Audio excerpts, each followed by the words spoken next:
Hello beautiful people and welcome to this video. Today is about sexuality as a dance of yeses, and I'm very excited about this topic. I hope this is going to be a wonderful week for you.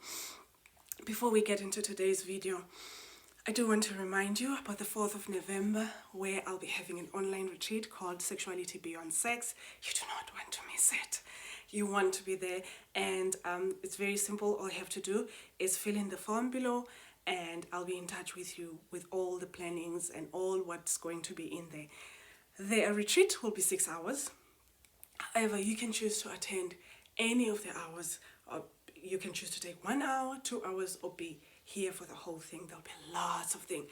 And what's it's really about is creativity, spirituality, and sexuality, and how these three bind and come together.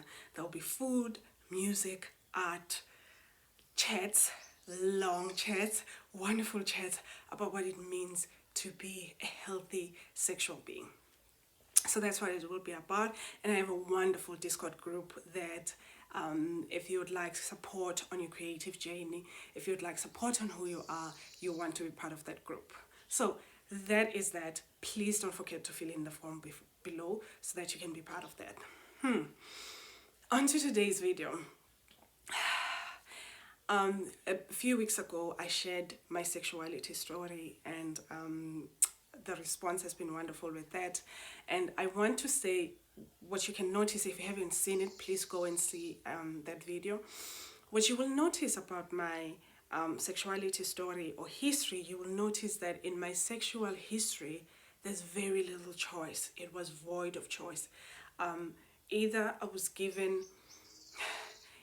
So the first one has to do with being intimate without actually giving consent. Somebody touching me without giving them the right to, or my permission to. So that was void of choice.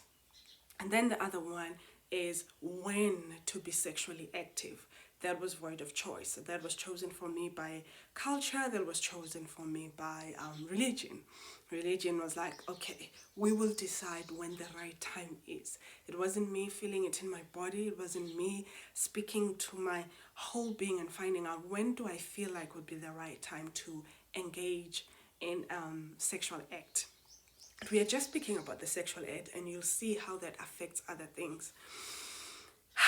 And then finally, when I was allowed to have sex because I got married, it was void of choice in the sense that I was now told I would have to have sex as many times as possible with the ex-husband, which now is not also still not my choice of like, oh, maybe I want to like have it twice a week, maybe 7 times a week. It was then set for me.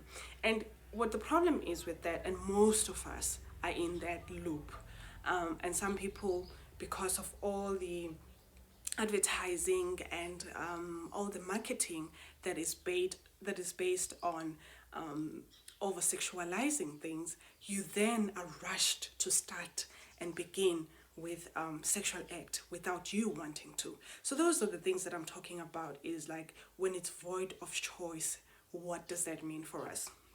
And for some people, it's like, if you want to prove that you're a real man, you're a real woman, you have to do it, even if at that time you don't feel like it. It's not even you're not ready, just at this time you don't feel like it, right? So those are the things that I wanted to show, just how we now ended up in a culture of very unhealthy sexuality. It's just this taking out of choice from people, specifically adults, taking out choice from adults and taking out choice from children, where adults can have their way with them. So that's that. Now, with coming back to sexuality being a dance of yeses, the yes that I'm talking about here is an enthusiastic yes. And I first heard this term of enthusiastic yes from a company called Susia, based in New York. And they have this speech that they do as part of their introducing you to their company, and it's called the consent speech. And in the consent speech, they speak about an enthusiastic yes. That's what healthy sexuality is about. It's not about a maybe. It's not about a not yet. It's a yes, an enthusiastic. My whole body is saying yes to this one. I'm looking at my notes to make sure that I don't miss anything. I want to tell you a story when I used to be in corporate, and what happened was I just started on a health journey. So I'd have a salad for lunch, and it was just greens, tomatoes, vegetables, and then instead of yogurt or instead of salad dressing, I'll have olives on top. And I worked for a very nice company. We were a nice team. We used to share our foods a lot. If you have like a packet of crisps, you would share with others. It was just like a lovely environment. So I have my salad, and I had my colleague that would come up to me all the time. And this colleague will come and they'll be like, oh my goodness, olives are the most wonderful, most favorite thing of mine. And he'll pick some olives from my salad, which was a little upsetting because that's the exciting part of my salad. Now I'm left with like some greens only. But he'll pick up these olives and he'll be like, they're the most favorite thing of mine. I love them so much. But I realized that in all that, and he was telling the truth, that that was his favorite thing. But never had I seen his desk with like a nice little packet of olives that he bought for himself. And he earned enough money, more money than I did.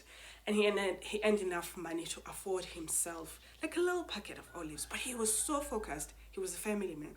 He was so focused on taking care of his kids. He was so focused on his big dreams, building a house, buying the new car, all these big things that he had, new ideas for the business and all of those stuff. He was so focused on that that he forgot this one little tiny thing that he likes, and that was olives, and they were not on his desktop. And I tell the story to say this is how we veer away from our strong I want to say from our strong yeses, from our enthusiastic yeses, and we go about with our duties, our responsibilities, our it's like when I ask people and I'm like, so what's your favorite season? They're like, oh, I don't really mind. I can handle everything. And definitely that's true. As people, we can handle so much. We can handle winter, we can handle the whole thing. But what I want to know is what season gives you that enthusiastic yes, that when it's coming you're like, yes, it's going to be winter and I'm going to be the happiest person in the world and all of that stuff. It doesn't mean that you can't handle anything, and people will say that in many things. When you offer them, would you like water, would you like a cup of tea, like, whatever, anything is fine for me. And you're like, yeah, definitely anything is fine for you, but at this moment, what would really be an enthusiastic yes for you? Now, you thought we were going to talk about sexuality on this video, and we are definitely talking about it because it's very overwhelming to wait until you are in the bedroom to start now figuring out, what do I like? Do I like to be touched here?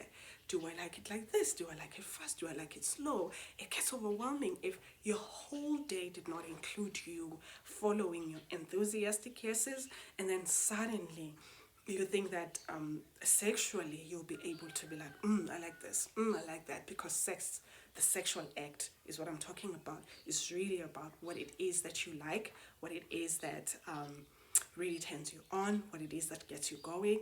And if that's the only place that you get to express that, then we have a problem. You want to be able to have that whole 24 hours of you expressing even just what time you want to sleep, what is the most enthusiastic yes for you to be like, this is the time that I like to go to bed, this is the time that feels like a full yes for me, instead of going with just what works or something like that. So that's what the enthusiastic is about. And I have a question.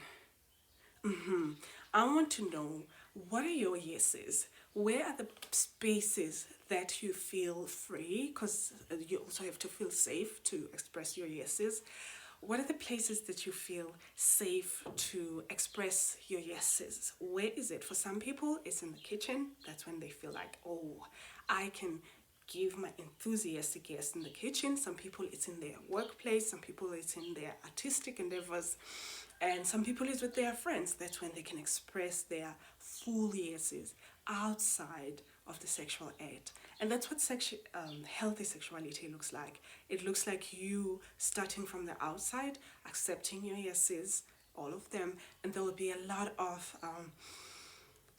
exercises that we will do when we meet on the 4th of November, and that will really get you ready in fulfilling your yeses more. And also, I don't want you to forget, please join my Discord group. This is it for today. It's been wonderful. I hope it's Monday today. I hope you're having a wonderful week ahead.